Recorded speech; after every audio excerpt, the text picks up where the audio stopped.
नमस्कार साथियों, बिहार में दूसरे फेज की वोटिंग खत्म हो गई है। इलेक्शन के एग्जिट पोल सामने आ गए हैं और हर जगह ये बताया जा रहा है कि इस बार एनडीए की सरकार बनने वाली है और अच्छे खासे बहुमत के साथ बनने वाली है। हम आपको सभी एग्जिट पोल दिखाएंगे, लेकिन आपको एक चीज़ पता होनी चाहिए कि इस बार बिहार में रिकॉर्ड वोटिंग हुई है और अब तक की सबसे ज़्यादा वोटिंग हुई है। जो पहले फेज की बात करें तो लगभग 65% वोटिंग हुई है और दूसरे फेज यानी कि आज की बात करें तो लगभग 68% वोटिंग हुई है, जो अब तक की हाईएस्ट है। लोग कह रहे हैं कि जब भी हाईएस्ट वोटिंग होती है या ज़्यादा वोटिंग होती है तो ऐसी स्थिति में जनता सरकार चेंज करना चाहती है, इसलिए घर से बाहर निकल करके वोटिंग करती है। लेकिन इस बार जो ज़्यादा वोटिंग हुई है, मैं भी कई न्यूज़ चैनल देख रहा था तो सब अपने अपने कयास लगा रहे थे कि इसलिए ज़्यादा हुई है, उसलिए ज़्यादा हुई है। लेकिन बड़ी ही ऑब्वियस सी बात है, मैं समझ नहीं पाता कि लोग क्यों इसकी चर्चा नहीं कर रहे हैं, कि बड़ी ऑब्वियस सी बात है कि पहले बिहार में 7,89,00,000 वोटर थे, जिसमें से 65 लाख वोटरों को लिस्ट से हटा दिया गया है एसआईआर के द्वारा। जब इलेक्शन कमीशन ऐसे नामों को छांट रहा था जिनकी या तो मृत्यु हो चुकी है या दूसरे स्टेट में चले गए हैं या गलत तरीके से उन्होंने वोटर आईडी कार्ड बनवाया था, जो इलीगल माइग्रेंट्स हैं या जिनने दो बनवा रखे थे, तो 65 लाख कम करके लगभग 7,24,00,000 वोटर्स ने ही इस बार उनका ही लिस्ट में नाम था और इन्हीं में से लोग जाकर के वोटिंग कर सकते थे। तो हुआ यह है कि जा तो पहले भी उतने ही वोटर रहे थे। मान लीजिए पिछली बार जब वोटिंग हुई थी तो 100 लोग गए थे टोटल वोट करने, एग्जाम्पल 100 लोग वोट करने गए थे, और इस बार भी देखा जा रहा है कि लोग वही 100 या 101 कह लो या 98 के आसपास वोट देने गए हैं। लेकिन पहले यह था कि जो 100 लोग वोट करने जा रहे थे वो 200 में से जा रहे थे, या कहें कि 180 में से 100 लोग जा रहे थे। पहले 180 में से 100 लोग जा रहे थे, अब इनमें से कईयों का नाम कट गया। अब मान लो 101 लोग गए हैं तो ये गए हैं 160 में से, तो जाहिर सी बात से परसेंटेज बढ़ जाएगा। पहले भाई ज्यादा लोग थे तो परसेंटेज कम आ रहा था, अब लोग कम हो गए तो परसेंटेज ज्यादा आएगा। तो ये परसेंटेज ज्यादा इसलिए दिख रहा है। तो इसमें ऐसा कुछ नहीं है कि लोग एंटी इनकम्बेंसी की वजह से जा रहे हैं, ये सरकार बदलना चाहते हैं इसलिए जा रहे हैं। मैंने आपको बार बार बताया था, वीडियो पड़े हैं, आप जाकर के सर्च कर लीजिए। और अभी भी रिजल्ट आना बाकी है, बाकी बात हम रिजल्ट वाले दिन करेंगे। ये बात मैंने आपसे कहा था कि एनडीए की सरकार आ रही है, और यह भी कहा था कि सीटें 180 के पार जा सकती हैं। 180 के पार जाने की पूरी संभावना है। महाराष्ट्र रिपीट होगा, बीजेपी बड़ी पार्टी बनेगी और बहुत संभावना है कि या तो स्टार्टिंग में ही या थोड़े 2-4-5 महीने बाद नीतीश कुमार को हटा करके बीजेपी का ही सीएम बनाया जाए। पूरी कोशिश रहेगी बीजेपी का सीएम बनाने की। अब जो ये 17 एजेंसियों के पोल्स ऑफ पोल आए हैं, तो दैनिक भास्कर ने ये छापा है पूरा, तो इसमें आप अगर देखें तो दैनिक भास्कर खुद कह रहा है कि एनडीए को 145 से 160 सीटें मिल सकती हैं।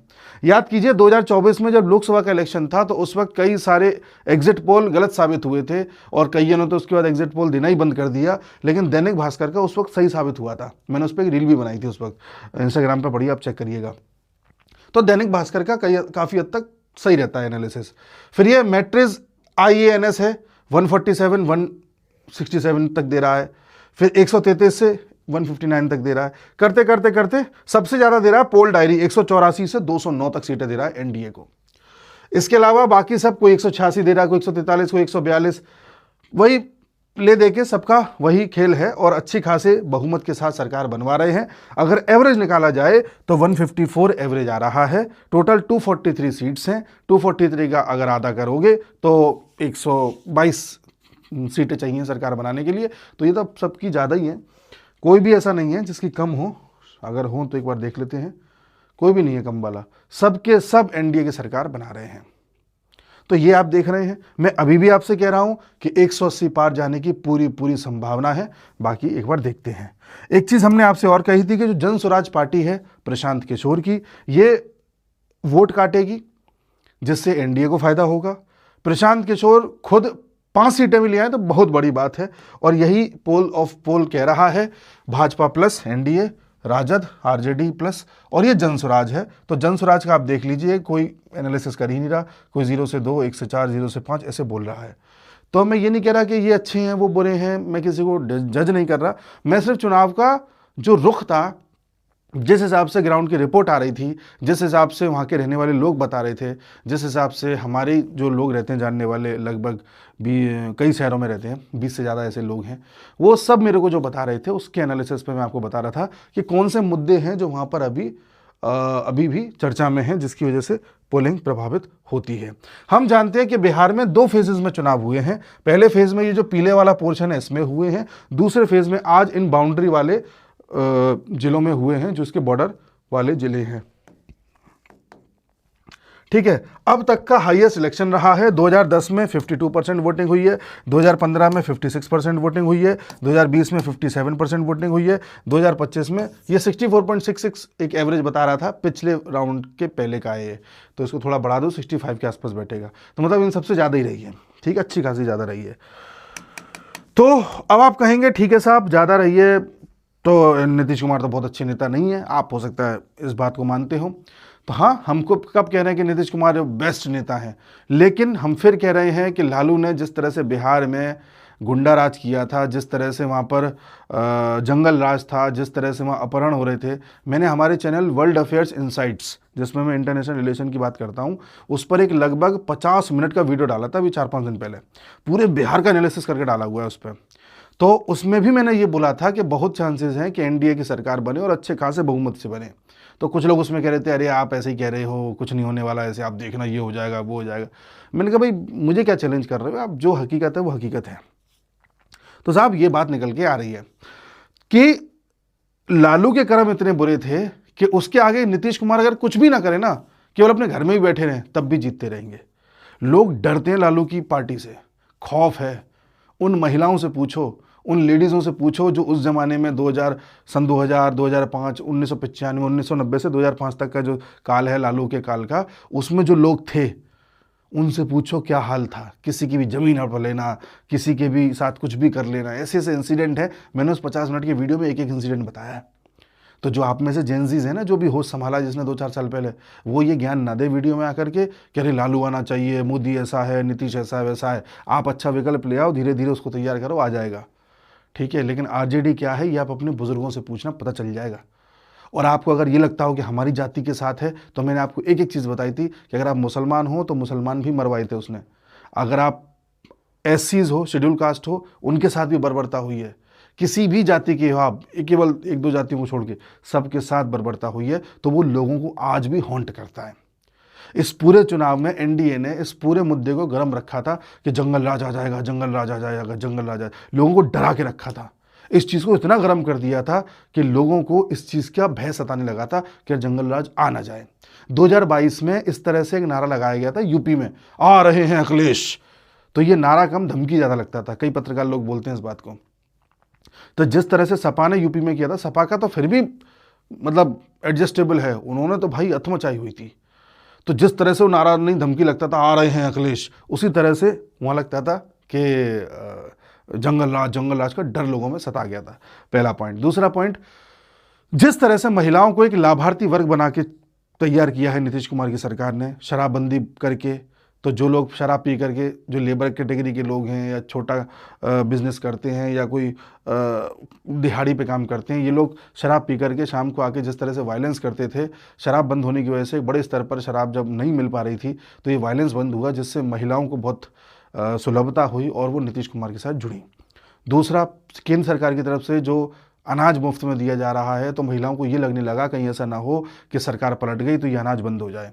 तीसरा, जो महिलाओं को ये 10-10 हज़ार रुपये का लोन टाइप का दिया जा रहा है कि अगर आप ऐसी महिला हैं जिसकी कोई सरकारी नौकरी नहीं है, जो कोई इनकम टैक्स नहीं भरती, तो हर परिवार से एक महिला को 10,000 रुपये लोन के रूप में दिए जाएंगे। अगर वो उससे कोई छोटा मोटा काम स्टार्ट करती है और आगे बड़ा करना चाहती है तो उसे फिर 2 लाख तक का लोन दिया जाएगा। तो इस तरह से 10,000 रुपये की जो लोन देने की व्यवस्था है ये अक्टूबर से स्टार्ट कर दी गई थी, 25 लाख महिलाओं के खाते में भेज भी दी गई थी। इस वजह से भी महिलाओं को लगा कहीं ऐसा ना हो कि दूसरी सरकार आ गई तो वो कुछ दे ही ना। उसके अलावा 2007-8 में जब बच्चियों को साइकिल के पैसे दिए थे, नीतीश कुमार ने साइकिलें बंटवाई थी, उन बच्चियों को आज भी याद है कि उस साइकिल से उन्हें किस तरह से एजुकेशन मदद हुई, कैसे उनके भाई बहनों को एक वाहन टाइप का मिला जिससे वो आ जा सकते थे, किस तरह से उनके परिवार को उससे सहारा मिला। तो वो आज भी लेगेसी आगे बढ़ रही है। अब उन बच्चियों के हो सकता है शादी हो गई हो, बच्चे हो गए हों, तो वो आगे भी इस चीज़ को प्रचार कर रही हूँ। उसी प्रकार से अगर आप केंद्र सरकार का देखो तो उज्ज्वला योजना के तहत छोटा छोटा सिलेंडर बंटवाना, जिससे महिलाओं को धुएं से आज़ादी मिली। घर घर बिजली पहुंचाने का काम करना, मैं मानता हूं हर घर में ना पहुंची तो बहुत घरों में पहुंच गई है। छोटे छोटे आवास देना। आप कभी बिहार जाना, बिहार में आज भी ऐसी स्थिति है कि लोगों के पास रहने के लिए घर नहीं है।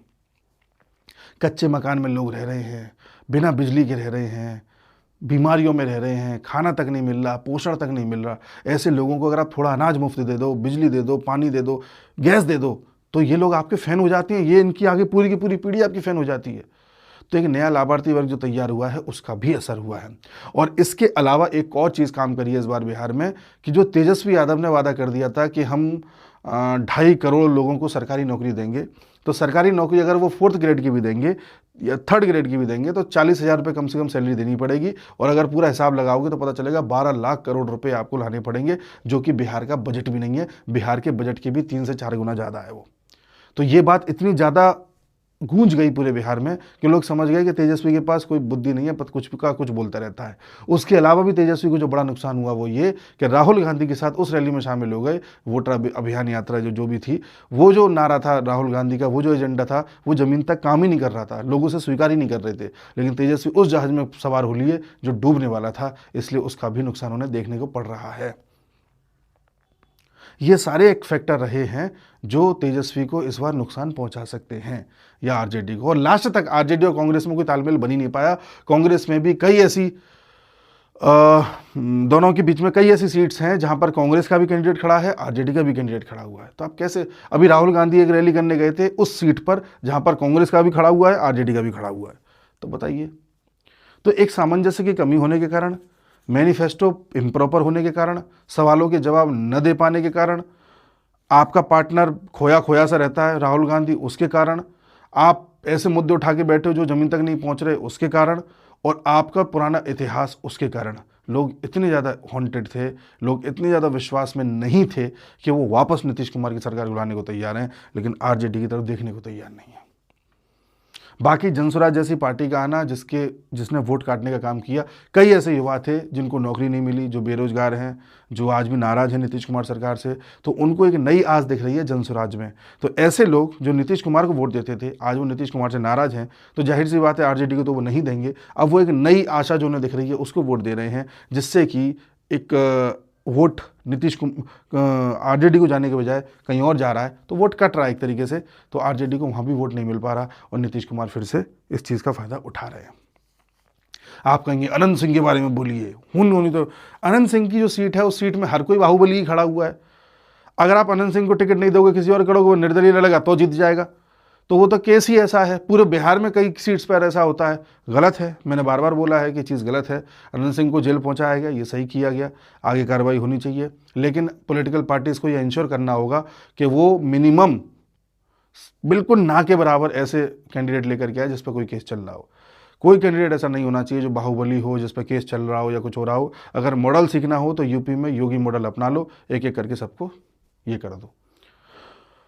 उसके अलावा कुछ लोग कहेंगे कि अरे साहब, दिल्ली में जो ब्लास्ट हुआ ये मोदी ने लाभ पहुंचाने के लिए किया है। इससे कोई लाभ नहीं पहुंचता, किसी को कोई लाभ नहीं पहुंचता। लाभ तब पहुंचता है, लाभ क्या पहुंचेगा, देखो 2-4-5 महीने में कहीं ना कहीं इलेक्शन होते ही रहते हैं, इसलिए बार बार बोला जाता है 1 नेशन 1 इलेक्शन हो। तो विपक्ष इस पर भी तैयार नहीं है। तो लाभ तो कुछ पहुंचने, कैसे लाभ पहुंचेगा, उल्टा हानि और पहुंचेगी। कह रहे मोदी क्या कर रहे थे बताओ, लोगों की जान चलेगी, तो हानि और पहुंच रही है इससे। तो लाभ कैसे पहुंचेगा, कोई तरीका ही नहीं लाभ पहुंचाने का। ठीक है साहब, लाभ तब पहुंच सकता है जब लोकसभा का चुनाव हो और चुनाव से पहले आप पाकिस्तान पे कार्रवाई कर दो, एक नेशनल नैरेटिव तैयार हो जाए, तब लाभ पहुंचता है। ऐसे एक दिन पहले, एक रात पहले कुछ हो जाए और लाभ पहुंच जाए, ऐसे नहीं होता। और कोई सरकार, कोई भी हो, चाहे कांग्रेस ही क्यों ना हो, इतने पागल नहीं होते कि इस तरह की इंसिडेंट करा के चुनाव में लाभ प्राप्त करें। और एक सवाल और उठता है कि अगर इसी से लाभ पहुंचना है तो फिर वोट चोरी क्या है। भाई कांग्रेस के अनुसार तो मोदी वोट चोरी करके जीतते हैं, तो वो तो आसानी से वोट चोरी कर लेंगे, फिर उन्हें बम ब्लास्ट कराने की क्या जरूरत है। या कांग्रेस के अनुसार तो वो ईवीएम हैक कर लेते हैं, तो फिर उन्हें ये वो बम ब्लास्ट कराने की क्या जरूरत है। तो पहले विपक्षी या कांग्रेस के लोग या जो भी आप में से विपक्षी दल के लोग हों, वो अगर ये सोच रहे हैं कि ये इसलिए करा है, तो पहले आप लोग तय कर लो कि ईवीएम की वजह से हुआ है, वोट चोरी की वजह से मोदी जीतता है, ये ब्लास्ट करा के जीतते हैं, कैसे जीतते हैं, पहले तय कर लो इस पर। बाकी अब 14 तारीख को देखते हैं क्या होता है। मिलते हैं अगले वीडियो में, तब तक के लिए नमस्कार।